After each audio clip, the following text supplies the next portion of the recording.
Leopard versus Jaguar. ये दोनों ही जानवर फेलिडाई कैट की फैमिली से हैं और दिखने में बिल्कुल एक जैसे ही लगते हैं। तेंदुए एशिया व अफ्रीका के कुछ हिस्सों में पाए जाते हैं, जबकि जैगवार अमेरिका के कुछ हिस्सों में पाए जाते हैं। इन दोनों के ही अलग अलग जगह पर पाए जाने के कारण ये दोनों साथ में दिख पाना तो मुश्किल है, लेकिन फिर भी अगर आपको इन दोनों के बीच का अंतर पता लगाना हो तो बता दें कि जैगवार का सिर व जबड़ा तेंदुए के मुकाबले बड़ा होता है, जो कि बिल्लियों की प्रजातियों में सबसे मजबूत होता है। वैसे तो ये दोनों ही जानवर पेड़ों पर चढ़ सकते हैं, लेकिन तेंदुए अधिक गति से पेड़ों पर चढ़ते हैं और अधिक समय बिताते हैं। साथ ही तेंदुए पानी से हमेशा दूरी बनाए रखते हैं, पर जैगवार पानी में बहुत समय बिताता है और जैगवार की पूंछ तेंदुए के मुकाबले छोटी होती है।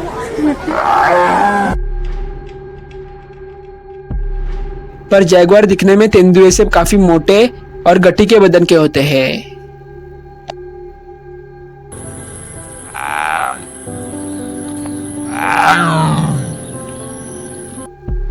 Crocodile versus alligator.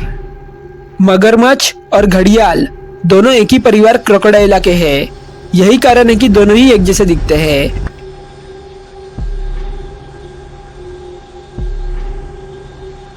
पर अगर इन्हें पहचानना है तो बता दें कि मगरमच्छ ताजे व खारे पानी दोनों जगह पाए जाते हैं, जबकि घड़ियाल ताजे पानी में ही पाए जाते हैं। और मगरमच्छ का मुंह पतला व वी आकार का होता है, जबकि घड़ियाल का मुंह चौड़ा व यू आकार का होता है। और मगरमच्छ जब अपना मुंह बंद करता है तो उसके नीचे से दांत भी दिखाई देते हैं, जबकि घड़ियाल के सिर्फ ऊपर के ही दांत दिखाई देते हैं। इन दोनों के बीच का अंतर जानना आपको इसीलिए भी जरूरी है क्योंकि मगरमच्छ घड़ियाल के मुकाबले ज्यादा गुस्सैल व आक्रामक होते हैं और इंसानों पर हमला भी कर लेते हैं। इसीलिए मगरमच्छ से दूरी बनाकर रखने में ही भलाई है। Donkey versus mule. गधे और खच्चर दिखने में काफी हद तक एक जैसे ही लगते हैं,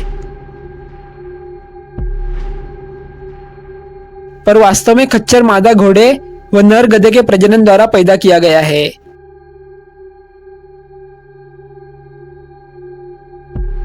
यही कारण है कि खच्चर में घोड़े व गधे दोनों के ही गुण हैं।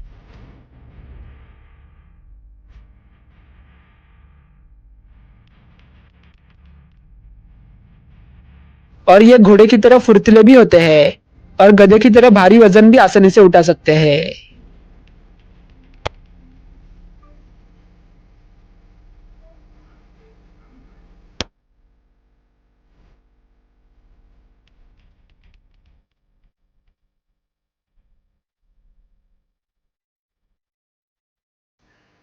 शीप वर्सेस गोट।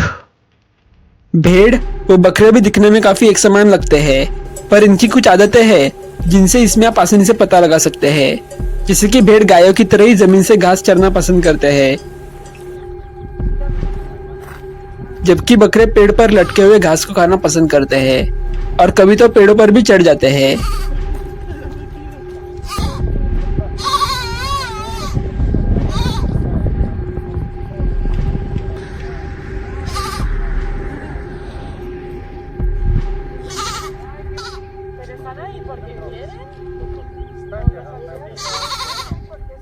साथ ही भेड़ों की पूंछ नीचे की तरफ होती है।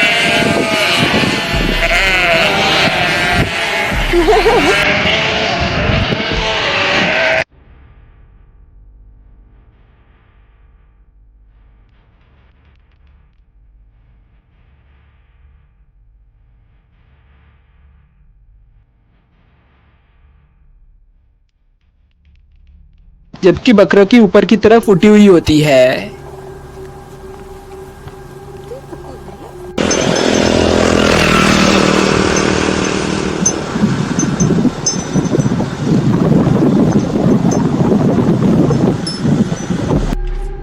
Frogs versus toad.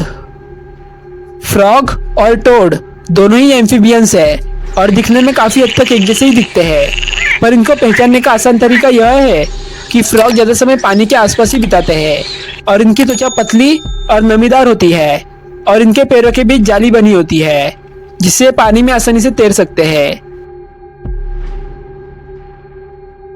वही दूसरी ओर टोड्स अधिकतर जमीन में रहना ही पसंद करते हैं और इनकी त्वचा मोटी और सूखी होती है और इनके पैर छोटे पर मजबूत होते हैं जिनसे ये जमीन पर आसानी से उछल कूद कर सकते हैं।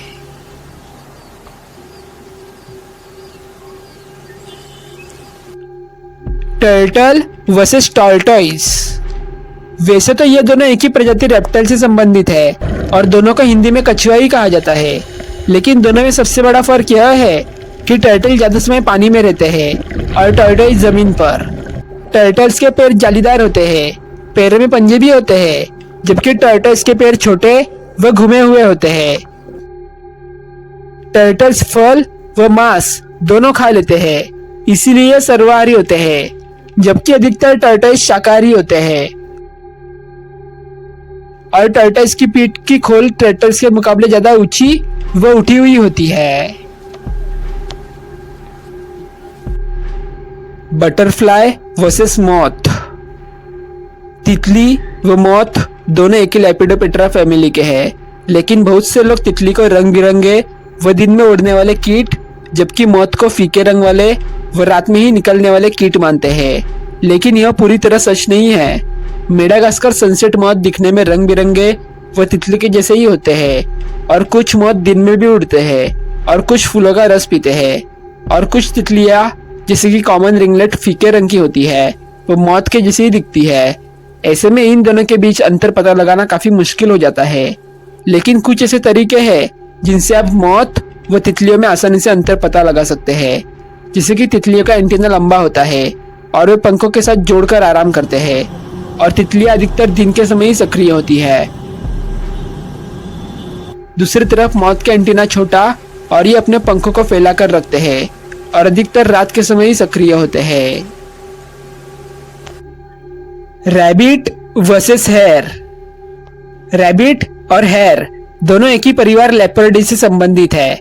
यही कारण है कि दोनों दिखने में बिल्कुल एक जैसे लगते हैं, लेकिन कुछ ऐसे अंतर है जिनसे आप दोनों में अंतर पता लगा सकते हैं।